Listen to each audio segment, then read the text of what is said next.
ZTO, c'est chaque semaine un témoignage ou un enseignement, celui d'un témoin, d'un laïc ou d'un religieux, d'une personne qui s'est engagée avec passion à suivre le Christ, la vérité, la sagesse et l'amour, dans les religions et les sagesses. Bref, c'est chacun d'entre nous, chrétien ou athée, ou d'une autre religion, qui ignorons si souvent que l'amour absolu et divin existe, qu'il est très proche, qu'il est incarné en la personne du Christ, celui qui est à la fois Dieu et homme, celui qui est au cœur de notre cœur, qui nous connaît mieux que nous-mêmes et qui nous attend tout le temps.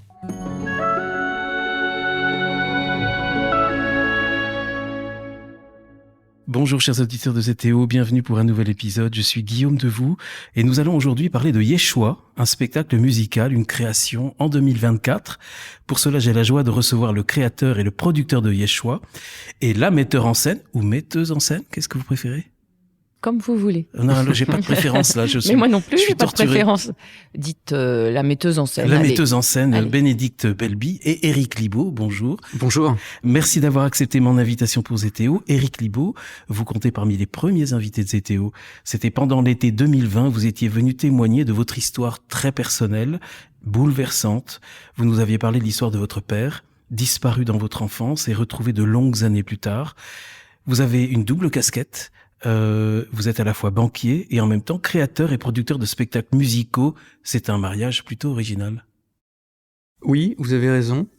En fait, très souvent dans ma vie professionnelle, quand on me pose la question, enfin même moi à titre personnel, je me suis souvent questionné sur ma présence et cette espèce de dualité un peu surprenante. Rare. Et en fait, ça fait maintenant un certain temps que je suis plus en paix avec ça, au sens que, d'abord, nous sommes tous envoyés partout dans le monde. Nous avons à y être des témoins, des acteurs. Et donc, par là même, il n'y a pas d'activité ou qui puisse être... Enfin, évidemment, à partir du moment où ça n'est ni répréhensible ni condamnable, il n'y a pas d'activité en fait qui puisse paraître finalement incongrue par rapport à l'annonce de la bonne nouvelle. Même si je fais la séparation des deux, ma vie professionnelle c'est une chose et ce que je mets au compte de ma vie personnelle autre chose. Mais néanmoins, pour moi, c'est maintenant plus du tout irréconciliable, au contraire. Je ne dirais pas que l'une se nourrit de l'un et de l'autre, mais inconsciemment, certainement en fait. Est-ce que quelque part, la fracture que vous avez vécue dans votre adolescence est peut-être un peu à l'origine aussi de cette vie, non pas fracturée, mais qui est en deux voies ? Alors, indirectement, oui, puisque en fait, je me destinais à une carrière plutôt dans le monde alors pas du spectacle, mais plutôt de la télévision ou du cinéma.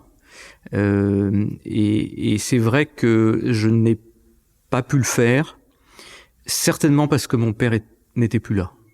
Parce que lui était plutôt versé, puisqu'il a participé aux premières émissions Le Jour du Seigneur, enfin l'émission chrétienne.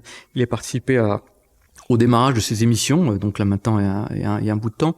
Donc il était très versé là-dedans, il avait un côté artistique et donc c'est sûr qu'il aurait été là. Il m'aurait aidé dans mon choix. Et bon, voilà, c'est la vie. J'invite les auditeurs à écouter, ceux qui ne connaissaient pas encore ZTO à cette époque, et il y en a beaucoup, à écouter cet épisode. Je mettrai le lien avec le texte qui accompagne cet épisode. Un épisode absolument bouleversant, une histoire complètement incroyable en fait. Et vraiment, je vous invite à l'écouter. Bénédicte Belby, vous êtes, alors j'ai des mots plus faciles à dire, là, actrice, chanteuse, et alors ça revient, metteuse en scène. On va voir que vos parcours, en fait, Éric et Bénédicte, ne se quittent plus, puisque depuis plus de 10 ans, vous vous êtes rencontrés. Oh oui. Ah oui 15 ans, on pourrait même presque Voilà. dire. Moi, je compte pas. Alors, vous ne comptez pas le temps. Non, je ne compte pas. D'accord, parce qu'Éric a eu un temps d'étonnement là quand vous Moi, je l'avez ne dit. compte pas. Parce que je crois que vous comptez beaucoup pour lui. Alors, Yeshua, nous nous rencontrons quelques jours avant la première, qui va être jouée au Palais des Congrès d'Issy-les-Moulineaux, les 27 et 28 janvier. C'est pas la peine d'inviter les auditeurs.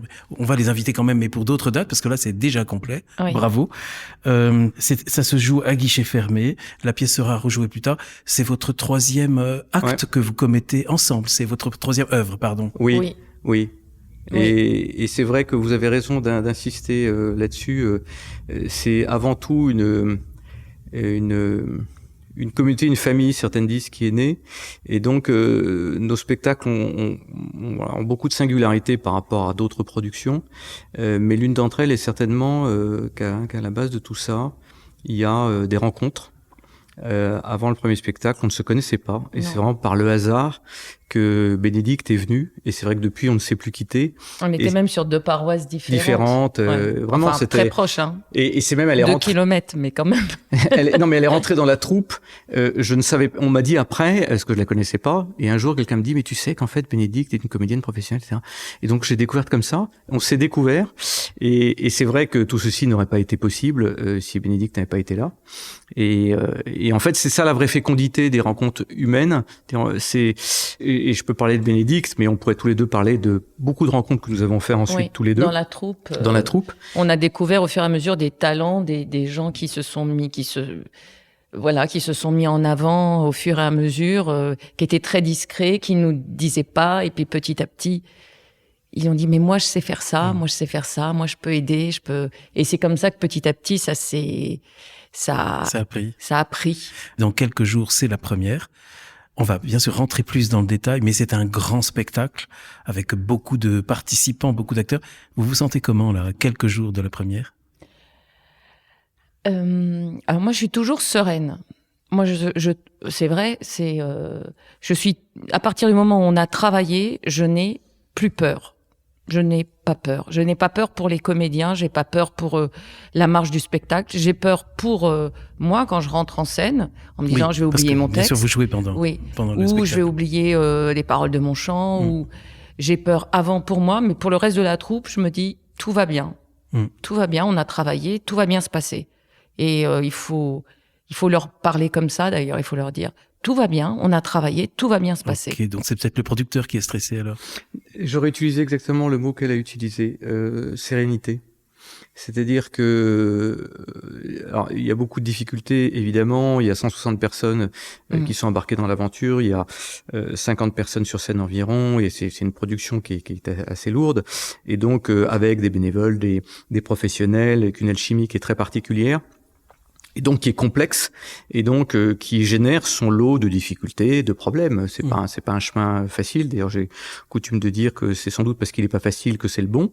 C'est pas automatiquement c'est parce qu'il est pas facile qu'il est bon, mais il serait très très facile. Je pense qu'il faudrait qu'on se pose des questions. Et donc moi, je garde toujours un œil où de ce point de vue-là et au sens que même s'il y a des difficultés, je sais qu'il est là aussi pour nous y aider, que c'est son œuvre et que par là même justement malgré toutes ces difficultés, je crois que c'est Saint Paul qui nous dit ne vous inquiétez de rien. Et alors c'est pas facile, je dis ça voilà, maintenant là, mardi très simplement, mais le nombre de fois où en fait je me suis inquiété et je continuerai à m'inquiéter, mais à chaque fois je me dis non, ne vous inquiétez de rien, et donc c'est ce qui finit par me donner une certaine sérénité. Oui. Alors je retrouve, pardon Bénédicte, vous vouliez rajouter? C'est plutôt quand on est avec la troupe et qu'on travaille, ça va. C'est plutôt le soir quand on se couche et qu'on n'arrive pas à trouver le sommeil et qu'on a l'impression que le cerveau fume en disant il faut que je fasse encore, il y a encore ça, attends, je vais me relever, il faut que je le note, il faut que je dise à Eric ça.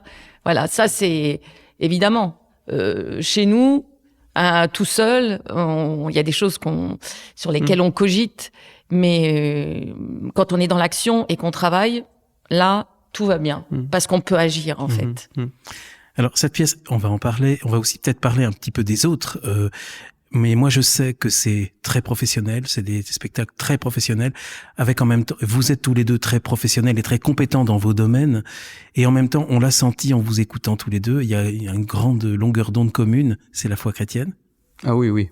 Là, je retrouvais l'Éric Libaud que j'avais rencontré il y a 4 ans. Non, mais ça, c'est le dénominateur. Alors, commun, pas nécessairement parce qu'on accueille et on aime bien, on accueille vraiment tout le monde, croyants, non croyants, parfois des gens, journalistes nous disent, mais voilà, alors votre équipe, parlez-nous, leur foi, etc. Il n'y a pas de passeport. Il n'y a pas de certificat de baptême. Ah non, voilà, exactement. Et c'est la vraie, là aussi, quand je parlais de fécondité tout à l'heure, c'est également la fécondité de ce qu'on a vécu jusqu'à maintenant, cette agrégation, en fait, de personnes qui sont là où elles en sont dans leur foi, et on n'a pas, ni Bénédicte ni moi, je pense, la prétention de dire qu'on est des super cathos, des super chrétiens, loin s'en faut. Et on se nourrit de ces personnes de toutes ces personnes d'horizons très différents finalement, de conditions, d'âge, et en ce qui concerne la foi, on découvre des pépites, mais au sens, contrairement à ce qu'on pourrait imaginer, alors on a des gens qui sont très engagés, qui font plein de choses, et c'est merveilleux de les avoir, et c'est essentiel même de les avoir, mais on accueille également des gens qui, pour certains, qui croient pas peu, et on assiste à des chemins qui sont, et ça c'est la source d'émerveillement pour la troupe, et ça fait partie en fait de notre histoire, et de la solidité et de toute cette famille donc que j'évoquais tout à l'heure. C'est ça une famille, c'est qu'il y a des gens qui sont très très différents là où ils en sont et qui ne se connaissaient pas avant, et pourtant il y a quelque chose qui les unit, comme vous dites, le sachant ou pas, mais c'est quand même ça en fait qui nous relie. Et c'est ça qui est quand même assez merveilleux. Et on commence toutes nos répétitions par un quart d'heure de prière et assiste qui veut. Et on n'est pas en train de contrôler, d'abord parce que parfois les gens arrivent sur les chapeaux de roue, en train de manger un sandwich parce qu'ils finissent leur travail. Donc on contrôle pas qui vient à la prière, qui peut venir, mais on commence toujours par ce quart d'heure de prière. Et qui ne dure qu'un quart d'heure, et je remercie Eric pour ça. Alors quand finalement, Bénédicte, on est artiste et chrétien, c'est peut-être plus facile de faire des spectacles, de créer des spectacles engagés comme celui-ci? Non, c'est pas plus facile parce que je me rappelle sur le premier spectacle, Hourra, je me suis fait, comment dire, pour le dire... parce que parfois j'ai un langage imagé, donc j'essaie de me contrôler un peu. Je me suis fait un peu réprimander par mes amis comédiens parce que je leur ai annoncé après que je travaillais sur un spectacle. Je dis moi j'ai un gros spectacle catho au Palais des Congrès, et il me dit mais pourquoi tu nous l'as pas dit? Je dis parce que dans notre milieu c'est pas toujours bien vu de dire. Moi je sais que quand j'étais petite. Vraiment, on parle de laïcité à l'école, mais on ne parlait même pas de laïcité. C'est-à-dire, on ne parlait pas de Dieu, on ne parlait pas de foi. Il y avait rien. Et c'était mal vu vraiment. Donc moi, je suis restée sur cette base-là, et j'ai découvert plutôt, au contraire, un milieu artistique beaucoup plus ouvert que ce que je pensais. Donc du coup, maintenant, ils sont tous au courant du deuxième, mais là, du troisième spectacle, là, je pense qu'ils vont venir. Tandis que vous, Eric, les spectacles que vous allez produire, là, il y aura clairement un engagement chrétien à chaque fois?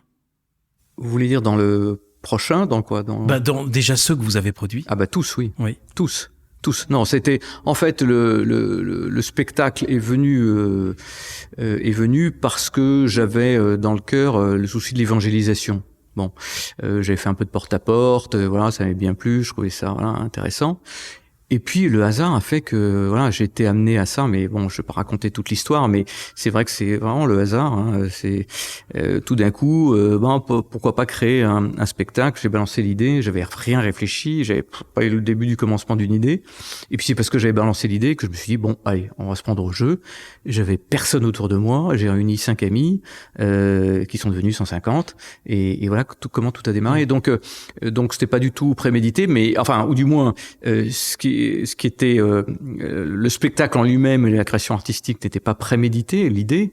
En revanche, il était bien évidemment inscrit dès le départ que c'était à vocation d'évangélisation. Alors, on tourne autour du spectacle, on va y rentrer, mais encore quelques mots si vous le voulez bien, parce que il y a, vous le dites, on le disait avant de préparer cette émission, c'est une trilogie en fait, qu'achève Yeshua, Avant, il y a eu 2 spectacles. Le premier en 2012, Hourra, et le second en 2015, Malka.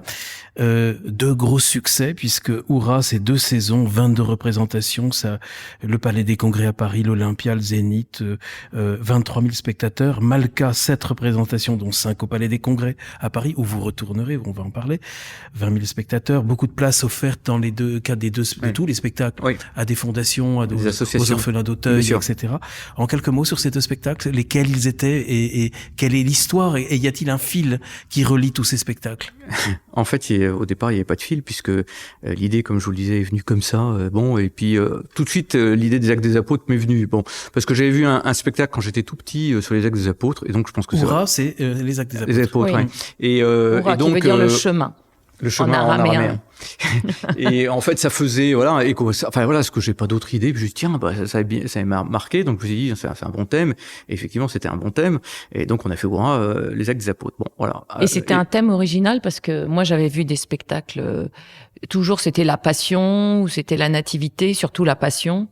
Et les Actes des Apôtres, moi, quand on m'a parlé de ça, je dis, ah, sympa. Surtout que les Actes des Apôtres, ça m'est totalement... c'est vraiment, à l'église, je crois que c'était le moment où j'écoutais le moins, je comprenais pas trop ce qui se passait. Oui, en général, on connaît mieux les évangiles, mais les actes, on connaît moins bien. Et du coup, ça nous a fait vraiment rentrer, je me rappelle toute la troupe dans les Actes des Apôtres. Ah oui, c'est vrai. Et donc voilà, et puis après, pas vraiment idée d'en faire un second, et puis je me dis, voilà, si on a un second, et puis le roi David et les prophètes sont venus s'imposer à moi.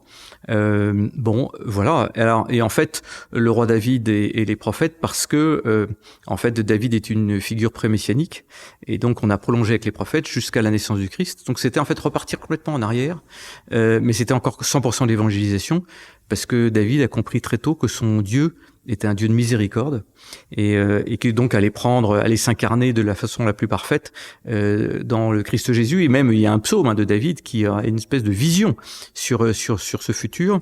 Donc c'est ça qui m'intéressait, et donc c'était de l'évangélisation assez curieusement avec l'Ancien Testament, avec lequel on n'est pas forcément très très à l'aise.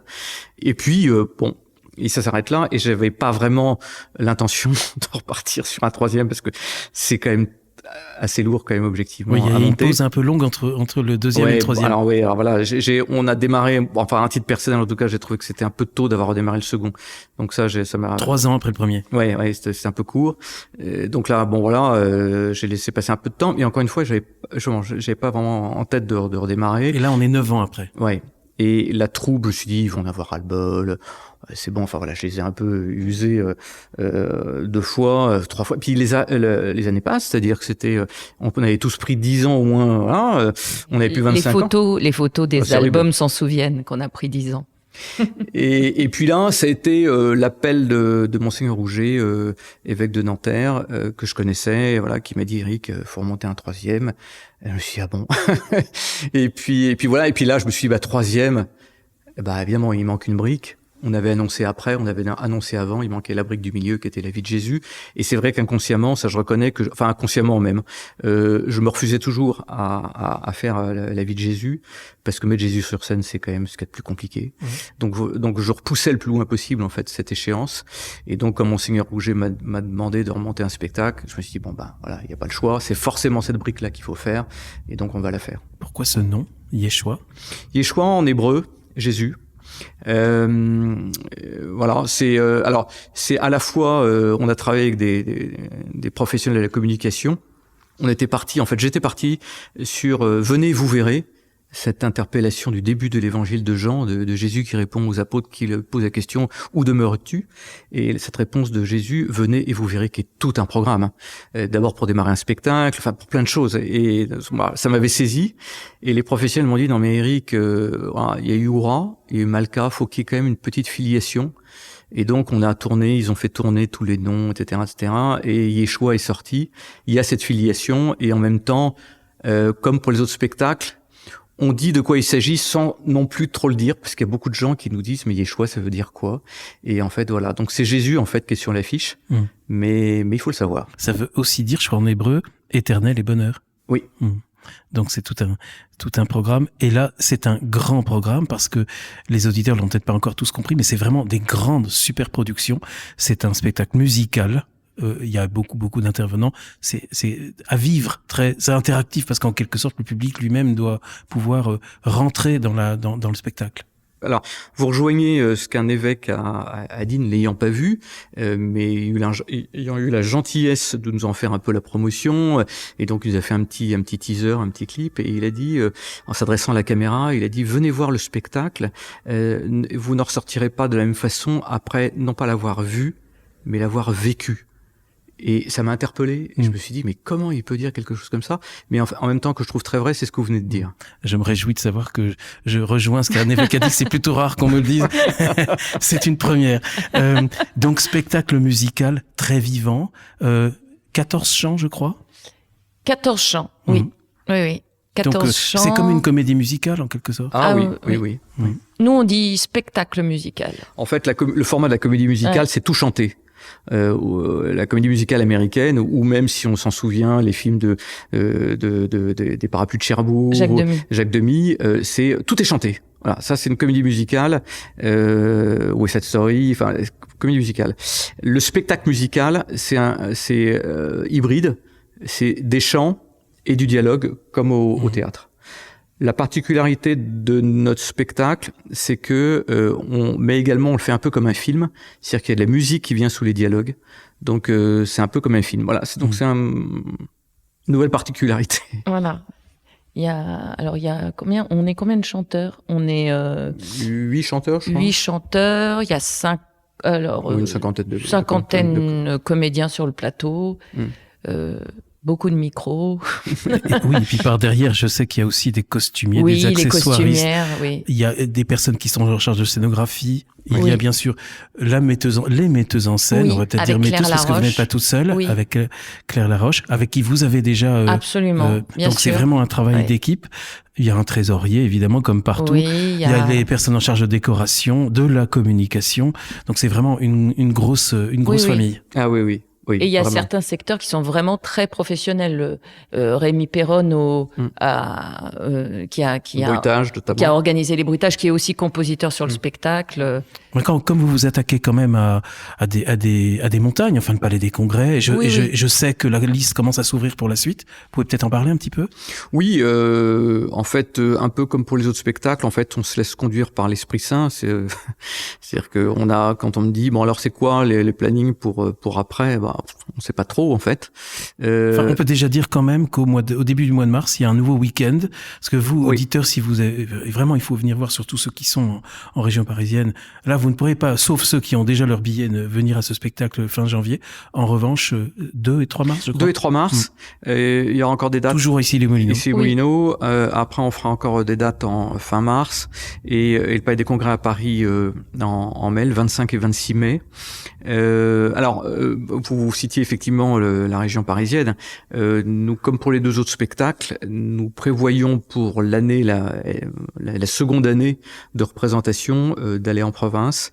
Et donc, on a des lieux qu'on est en train de préparer. Donc, si tout se passe bien, là où l'Esprit Saint nous mènera, on devrait quand même aller dans quelques endroits de France plus éloignés de Paris. Et là, comme c'est Jésus, c'est peut-être un spectacle qui pourrait durer plus longtemps? C'est une bonne question. Qui peut susciter peut-être encore plus d'engouement? Alors, écoutez, ça, c'est difficile à dire, on ne sait jamais avant de démarrer. Mais en revanche, on a été bloqué à un moment donné dans Oura et Malka, parce que embarquant des bénévoles avec des vies de famille, des vies professionnelles, etc., on leur demande quand même à peu près une année et demie de préparation, de répétition, et après 2 années. Donc en fait, c'est un engagement de 3 ans, ce qui est quand même beaucoup. Et lourd. Et lourd, très lourd pour les familles, pour les enfants. C'est pour ça, Bénédicte, que vous avez levé les yeux au ciel quand j'ai posé la question? Je me suis pas rendu compte. Et en fait, on s'est arrêté je pense notamment au Oura, on s'est arrêté alors qu'on aurait pu continuer à le jouer. Ça y est, vraiment pas de problème. Les salles étaient toujours pleines. Mais à un moment donné, il faut s'arrêter. Et en même temps, c'est un peu une frustration. Enfin, pas frustration artistique, mais frustration de se dire, en fait, on pourrait aller plus loin, quoi. Et en termes d'évangélisation. Et donc, on a arrêté. Et là, sur celui-ci, j'ai pris l'engagement, mais je ne sais pas comment. Donc, me posez pas la question, de dire si jamais ça devait marcher et aller plus loin, on se donnera les moyens de ne pas arrêter. Voilà. Après, on a vu sur les 2 spectacles que si certains comédiens, certains postes, même ailleurs, costumières, ils commençaient à être fatigués, ou par exemple, on avait des jeunes qui avaient des études qui les envoyaient ailleurs. C'est vrai, la nature a horreur du vide. On trouvait toujours quelqu'un, et en fait là, ça a évolué. Et le premier spectacle Oura ou le premier spectacle Malka ne ressemble pas au dernier. Déjà parce qu'un spectacle, ça évolue naturellement, en s'améliorant, en se fluidifiant, en devenant. Mais même au niveau des comédiens, au niveau de l'équipe, ça a tourné un peu. Et en fait, Qu'est-ce qui a changé de principal que vous pourriez dire entre 2015 et maintenant, justement? qu'est-ce qui a changé On a vieilli. Non, en fait. En fait, non. Moi, je trouve la troupe s'est rajeunie. C'est vrai, la troupe s'est rajeunie. En fait, Vous avez viré les vieux? Certains sont partis malheureusement tout seuls. Mais... Oui, j'aurais pas dû poser la question comme ça. Non, c'est partie de la vie. Ça fait partie, oui. Ouais. C'était nos voilà. On les a dans nos prières, on les a dans nos cœurs. Mais en fait, dans la première équipe de Oura, on était, je crois que les plus jeunes, ils avaient quoi? Allez, 35 ans. Ouais. Et il y avait plutôt, et en fait, ce spectacle, c'est ça qui nous a donné l'idée. Et on nous a demandé il y a des jeunes au Togo qui ont voulu, enfin, il y a un frère qui a voulu le monter avec des jeunes du Togo, pour rassembler en plus le Togo du Sud, le Togo du Nord, où ils se faisaient un peu la guerre. Enfin, c'était... On parle de quel spectacle? De Oura, le premier, oui. le premier. Et en fait, on est allé les voir, ils nous ont invités, on est allé les voir au Togo. Et c'était que des jeunes qui avaient 20 ans. Et là, c'est là que ça nous a fichu un coup de vieux, on s'est dit. D'ailleurs, c'est eux qui nous l'ont dit. Mais vous êtes tous vieux.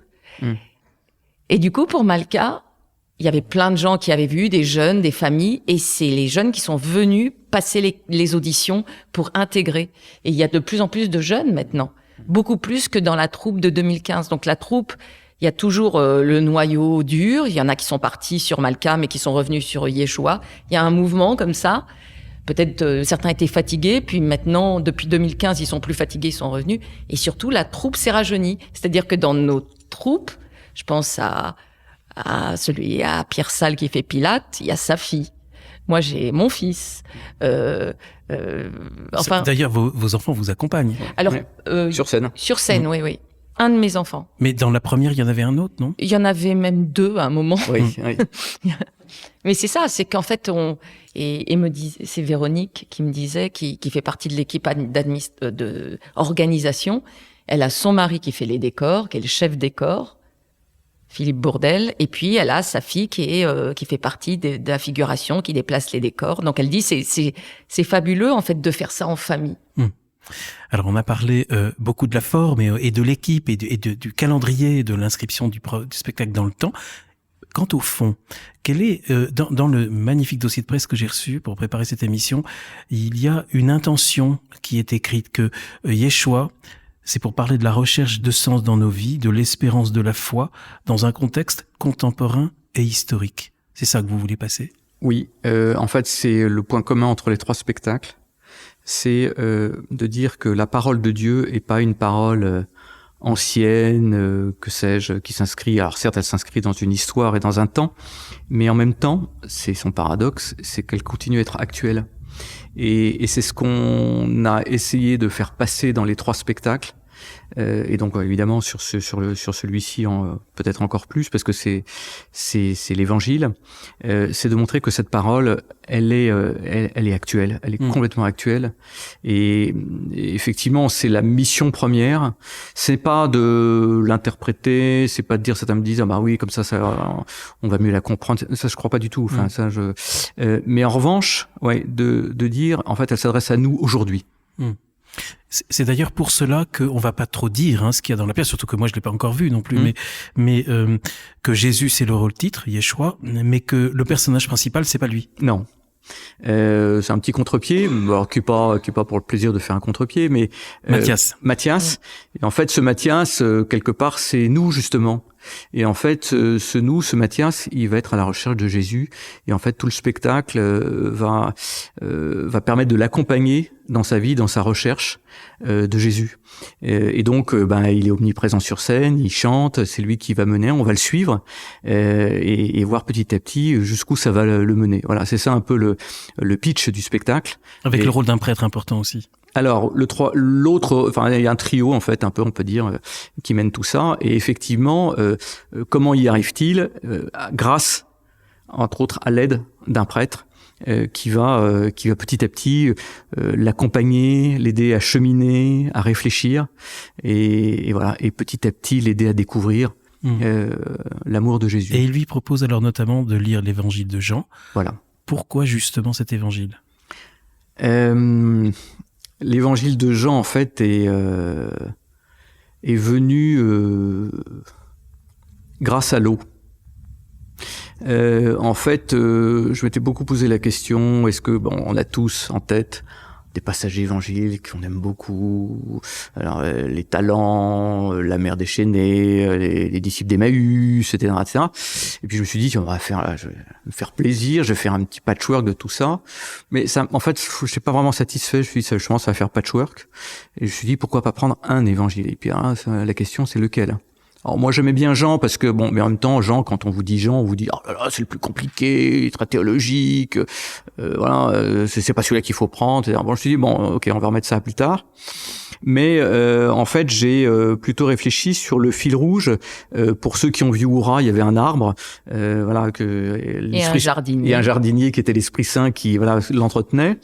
Sur Malka, on avait l'étoile du berger, du petit berger David qui devenait l'étoile de la crèche à la fin. Et là, je me suis dit, qu'est-ce que c'est? Et là, pour le coup, c'était clair dans ma tête, même si je sais pas comment le réaliser. Je m'étais dit, je vais dire à Bénédicte, voilà, maintenant débrouille-toi. C'était l'eau. Et donc, comment mettre de l'eau sur scène, etc. Mais pour moi, c'était évident que c'était l'eau. Et puis, je suis tombé un jour sur un livre qui parlait beaucoup de la symbolique dans l'évangile de Jean, en disant qu'en fait, ce qui était omniprésent dans l'évangile de Jean, c'était l'eau. Et là, je me suis dit, il n'y a plus à hésiter, donc c'est Jean. Et comme on sait, l'eau, dans un spectacle avec de la technique, c'est ce dont on rêve. Hein. C'est-à-dire sur les micros, si ça tombe, le rêve, c'était le rêve. Vous n'êtes pas simplifié la tâche, là. Non, j'en avais conscience. D'ailleurs, je ne désespère pas de faire pleuvoir de l'eau, quand Bénédicte disait que un spectacle évolue, ça fera peut-être partie des évolutions. Donc, aux spectateurs, venez couverts. Non. Quand même pas. Non, ce sera sur scène, mais pour l'instant, c'est pas encore prévu, mais, et donc voilà. En tout cas, c'est la raison, enfin, qu'est-ce qui nous a amené à Jean, c'est ça, c'est l'eau. Il y a aussi une autre raison, je crois, c'est que, et d'ailleurs, vous le dites, je m'en étais moi-même pas rendu compte, c'est que l'évangile de Jean, c'est le plus chronologique. Oui. Et que c'est justement donc ce qui va permettre aux spectateurs de mieux s'identifier, de mieux suivre. Oui. De mieux entrer. Alors en fait, après qu'on découvre, qu'on dit c'est Jean, on découvre qu'en fait c'est celui qui est le plus chronologique. Donc de façon générale, c'est celui qui paraît le plus fiable dans la chronologie. D'abord parce que contrairement aux autres, il s'étale sur 3 ans, ce qui n'est pas du tout le cas des autres, et donc ça paraît un peu invraisemblable que ce soit sur une année. Donc il y a vraiment une vraie chronologie sur Jean. Et deux, on sait quand on voit si on enlève tous les discours théologiques justement que j'évoquais, on voit dans Jean qu'il a vraiment été témoin oculaire. Et donc, en fait, chaque scène, enfin une bonne partie des scènes, démarre par une indication de l'heure, une indication du soleil, une indication du décor. Donc c'est très théâtral en fait. Et c'est ça en fait qui nous a saisi aussi. On s'est dit ouais c'est vraiment le bon. Et finalement, je dirais pas qu'il est facile à mettre sur scène, mais en tout cas, ça nous est facilité par cette approche de Jean qui est vraiment une approche, on voit vraiment qu'il a vu tout ça, qu'il a assisté à tout ça. Je crois que c'est le producteur qui dit que c'est facile parce que la metteuse en scène, non, là, c'est pas ça, c'est non. que, alors, moi, j'avais des a priori, sur l'évangile de Jean parce que je trouvais justement, spirituel, très spirituel. Et je me suis dit, mais comment on va rendre ça théâtral? Et en fait, en le travaillant, c'est vrai que c'est très théâtral. D'abord parce que, et c'est marrant parce qu'on a un ami qui est passé voir une répétition et il nous a dit, j'ai l'impression de voir des tableaux qu'on a vus, mais on n'a pas voulu faire, c'était pas notre intention, hein.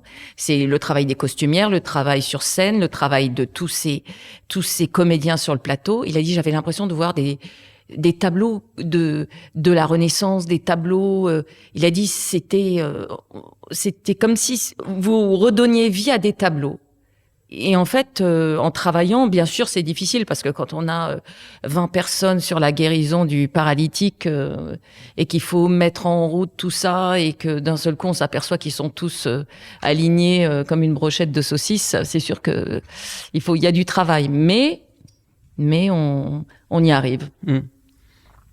On y arrive. Et en fait, Jean est alors je reviens sur l'eau, est une source inépuisable. À chaque fois qu'on le reprend, qu'on le relit, on redécouvre des choses. Ouais, très souvent, j'arrête très bien la répétition en disant attendez, non, on va changer, il y a ça qu'il faut. Pas plus tard qu'encore hier, il y a un des comédiens qui vient me voir et qui me dit mais Eric, au moment de Cana là, tu crois pas que etc. Et je lui dis oui, t'as raison. Et puis je suis allé voir l'acteur, je lui dis tu sais, il faudrait que tu passes cette intention. C'est inépuisable, inépuisable. Donc voilà, donc c'est assez emballant, enfin en tout cas voilà, on essaiera de faire passer au public la joie qu'on a eue, l'entrain, l'enthousiasme de monter en fait un évangile qui est tellement parlant, tellement, enfin et en même temps, comme disait Bénédicte, qui fait passer beaucoup de choses. C'est-à-dire que derrière des choses qui sont très incarnées, si on prend la Samaritaine, la femme adultère, bon voilà, c'est des réalités quotidiennes, voilà, des dialogues, et derrière un dialogue ordinaire, en fait, il y a des choses incroyables qui se passent. Voilà. C'est ce qu'on essaiera de faire passer. Qu'est-ce qu'il y a de plus incroyable pour vous dans l'évangile de Jean ? Peut-être un peu ça. C'est-à-dire que ne pas oublier, en fait, et je pense quelque part qu'on a cette chance dans la foi chrétienne d'être une religion incarnée. Et en fait, c'est toute cette incarnation qui à la fois donc nous fait passer par nous, nos corps, nos êtres, et en même temps qui fait passer une part de divin. Et en fait, finalement, c'est à l'image de Jésus de le suivre, de ce qu'il a fait. Et c'est pour ça que je dis que c'est aujourd'hui, parce que finalement, cette incarnation et cette vie divine qui est en nous, c'est pas celle des apôtres, oui, c'est celle des apôtres, mais c'est la nôtre aussi. C'est la nôtre. Et c'est pour ça qu'à la fin, en fait, on finit, le prêtre, je vais pas tout dévoiler, mais le prêtre finit par me dire à Matthias, mais voilà, le Matthias des apôtres que tu étais, en fait, c'est toi, Matthias, aujourd'hui. C'est toi, c'est le même. Voilà. Matthias, le rôle principal, qui est joué par Adrien Pelon, et qui est un jeune comédien, très talentueux chanteur et danseur. Et danseur, il sait tout faire. Et c'est d'autant plus important, je trouve, c'est que dans cette jeunesse, il est jeune. Et c'est lui qui avait joué David dans Malka. Oui. Et en fait, je trouve, il est là pour représenter la jeunesse qui doute en ce moment, la jeunesse qui, en fait, oui, c'est ça qui est très important. C'est vraiment un message pour les auditeurs, les jeunes aussi. Oui. C'est que c'est pas des gredouilles de bénitier. Hein. Pas du tout. Matthias, c'est quelqu'un qui doute et qui cherche. Voilà. Oui, bien c'est sûr. vraiment un jeune d'aujourd'hui. Oui, il est dans le doute. Il est moderne. Il a sa vie normale comme tous les jeunes ou comme beaucoup de jeunes. Et il doute. Et en fait, il doute de la vie en général. Et c'est pour ça qu'il est à la recherche il a des questions, il a pas de réponse et il cherche des réponses, comme beaucoup de jeunes. Et en fait, peut-être, les réponses, elles sont dans Saint Jean. Vous avez un Jésus magnifique. Je n'ai pas encore vu jouer, bien sûr, encore, mais il lui ressemble, hein. Martin Haroche. Martin Haroche. Très beau. C'est plus que lui ressembler. Moi, c'était ma difficulté. Oui. Quand on a démarré, j'ai dit à Bénédicte, mais bon, Jésus, alors voilà, comment on va faire, etc. Et alors pour moi, d'autant plus qu'il y avait, en fait, pour moi, ce qui était vraiment, enfin, au-delà de l'aspect physique que vous avez évoqué, qui est important, mais encore plus important que ça, pour moi, c'était la voix, parce qu'en fait, dans l'Évangile, enfin, si Jésus, en fait, se fait reconnaître à la voix, notamment à la résurrection. Au moment où il est pris pour un jardinier par Marie-Madeleine, etc. En fait, c'est au moment où il dit Marie.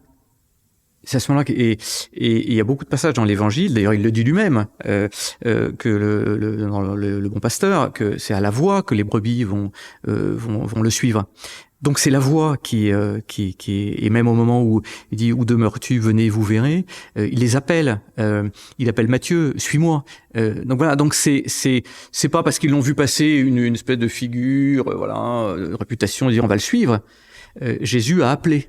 Et donc c'est par la voix. Et pour moi, c'était comment faire passer tout ce qu'on a tous dans notre imagination de Jésus, avec la tendresse, avec la sainteté, avec cette part de divin, mais en même temps cette part d'humanité, et en même temps il y a des discours quand même qui sont assez fermes, etc. Comment faire passer tout ça par la voix, qu'on puisse restituer tout ça. Et c'était ça, maman. Je me dis, on n'y arrivera pas. Et j'avoue qu'aujourd'hui, Martin, au-delà de l'aspect physique, voilà, nous étonne, Oui. nous émerveille. Et je n'ai qu'un espoir, c'est que le public soit rejoint par notre Jésus. Oui, c'est pas que, en plus l'aspect physique dont vous parlez, c'est la seule chose dont je puisse parler pour le moment. Oui. Mais même lui, il est arrivé, Martin était beaucoup plus bodybuildé. Non, costaud quoi. Enfin, c'était un sportif, etc. Yes. Il a fait un travail sur le corps, c'est-à-dire il s'est asséché, il a travaillé sur le corps et il a travaillé aussi avec pour entrer dans le rôle de Jésus avec un de nos prêtres qui joue dans la troupe. Donc il a fait un double travail. Un prêtre au réel. Un vrai prêtre. On a deux prêtres. Ouais, deux prêtres dans la troupe. Et l'un des prêtres effectivement l'accompagne. L'accompagne. Nouvelle rencontre assez mystérieuse et assez incroyable. Et c'est vrai que là aussi il fait tout un chemin à la fois artistique, à la fois spirituel, qui lui appartient, qui nous appartient pas. Mais c'est un comédien professionnel. Hein, on verra ce que ça produira sur le public, mais en tout cas, je me rappelle pas si on a vu d'autres personnes que lui. Je me rappelle pas. Non, je n'ai que lui. Je n'ai que lui. Elle est venue par hasard comme ça. Voilà. Ça va attirer les auditeurs. Et vous, Bénédicte, vous incarnez aussi la Samaritaine. Oui. Alors c'est comment d'incarner la Samaritaine? C'est de la comprendre déjà. C'est de la comprendre enfin. C'est-à-dire? C'est-à-dire que ça faisait pas partie des évangiles, l'eau, la vie éternelle.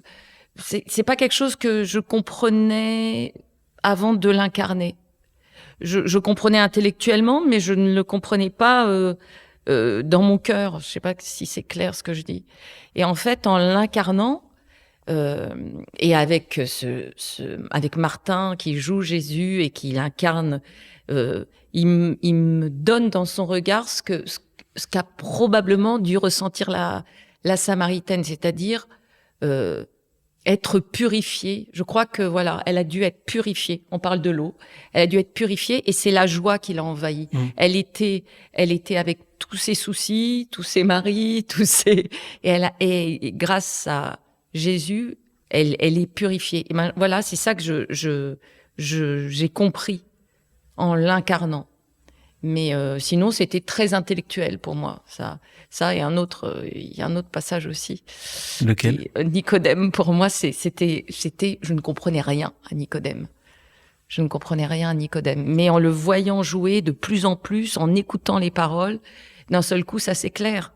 Il y a des choses comme ça qui s'éclairent. Il y a des choses plus simples. Je trouve que la femme adultère, c'est beaucoup plus simple, en fait.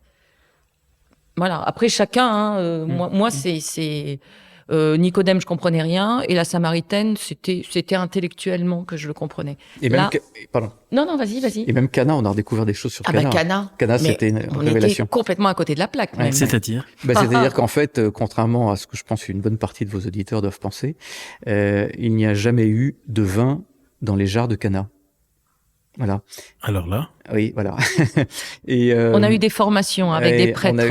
C'est ça qui est très beau. Et en fait, moi, j'ai découvert l'évangile de Cana. Pour moi, c'était on peut dire vraiment une révélation.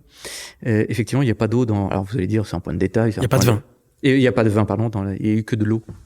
Et en fait, alors si je voulais... Oui, parce que ça m'étonnait même quand vous parliez tout à l'heure, Éric, du symbole de l'eau à Cana, parce que pour moi, le Cana, c'est comme pour tout le monde, a priori, c'est le vin. Eh ben oui, mais en fait, alors évidemment, c'est ce vin donné derrière l'abondance. Il y a le vin qui arrive. Mais il y a l'eau. Et en fait, l'eau, très rapidement, alors, si on s'arrêtait à Jésus qui transforme l'eau en vin, et puis après, donnez-le, et puis voilà, alors, tout ça est très beau, et voilà. Mais il y a quand même derrière la conversion des premiers apôtres qui crurent en lui. Enfin, c'est la fin de l'évangile, hein, c'est les dernières paroles. Donc, il s'est quand même passé quelque chose quand même de très, très important. Et en fait, au-delà de ça, qu'est-ce qui s'est passé? C'est qu'en fait, au moment où Jésus dit au serviteur, et c'est en fait, si on le relit, j'invite vos auditeurs qui ne vont pas me croire de le relire, parce que c'est marqué, en fait, on ne le lit pas bien. Il est bien marqué que Jésus leur demande de prendre de l'eau aux serviteurs, c'est-à-dire de puiser de l'eau, puisez-en. Puisez-en. Donc, c'est encore de l'eau au moment où il puise. Donc, il a changé l'eau, enfin, il a béni, il a voilà les jarres, il a demandé à remplir, il a demandé à les remplir, et puis il a dit puisez-en.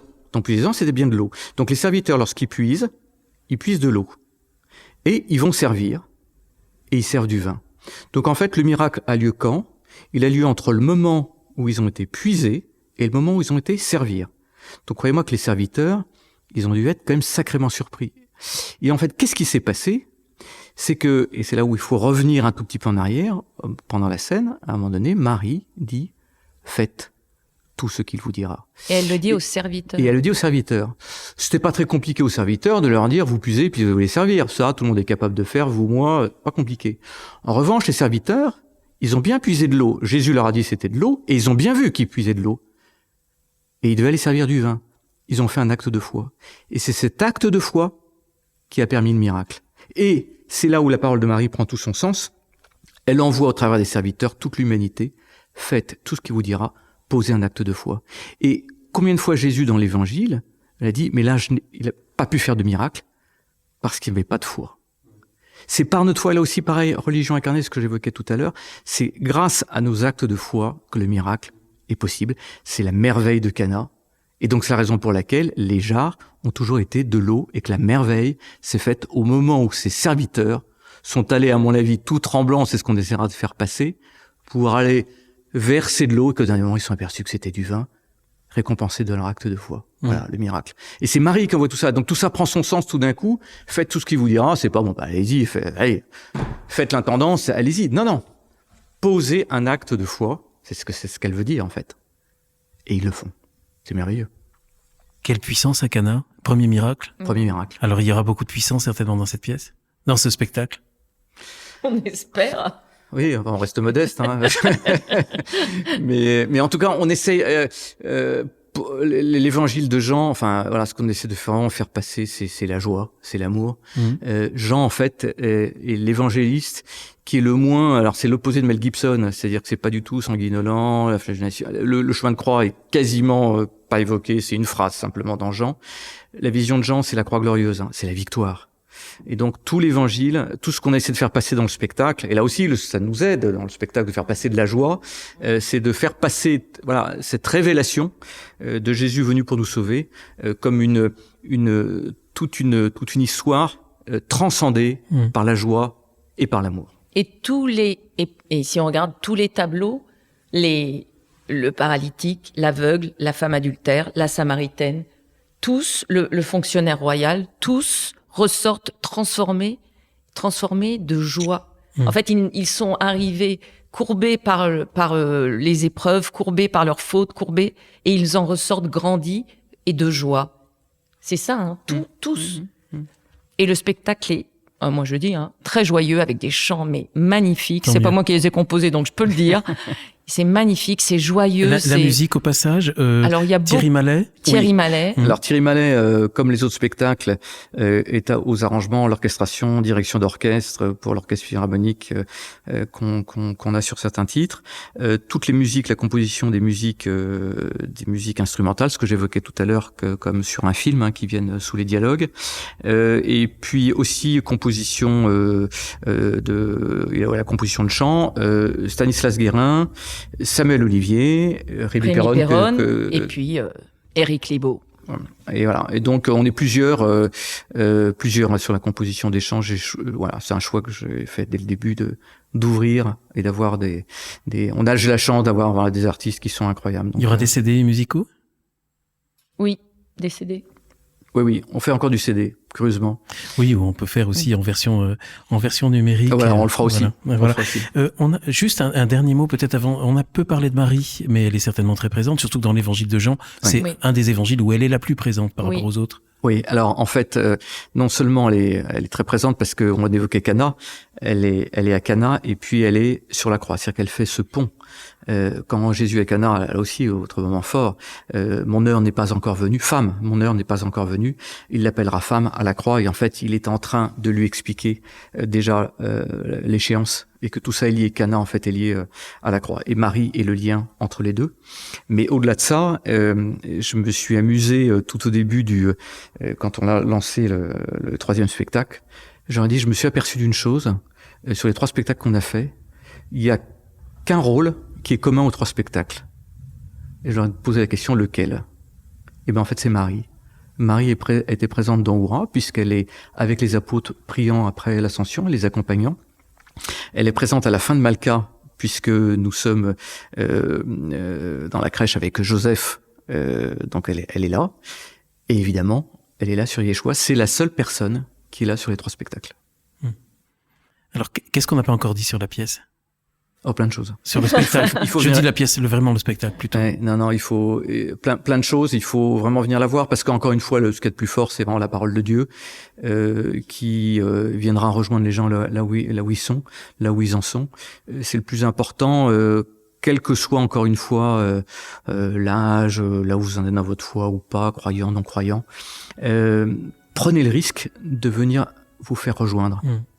Et pour suivre le programme, c'est très simple aussi. Il y a un site internet, yeshua.org. Oui. C'est donc très simple. Et vous avez vous pensez déjà à un après? Non. En fait. Non, on est dans le présent. Oui, voilà. On est dans le présent. Ah oui, il faut être dans le présent là. Ouais. Ouais. Non, on a, je pense, je s'attendais à dire qu'on conclut quand même. Vous parliez tout à l'heure de trilogie. Ouais, je pense qu'on termine un cycle. Il faut bien le terminer, il faut bien l'accomplir. Voilà. On est là-dedans, comme dit Bénédicte. En tout cas, moi, je suis impatient de venir voir le spectacle. C'est bientôt. J'ai la chance. J'ai eu une place à temps, mais sinon, j'y serais allé aux fois d'après. Merci infiniment, Bénédicte Belby et Eric Hildo pour cette participation au podcast ETO. Grande invitation pour vous, chers auditeurs, à suivre ce spectacle lorsqu'il vous rejoindra là où vous habitez. Et à bientôt pour un prochain épisode. Merci. Merci beaucoup.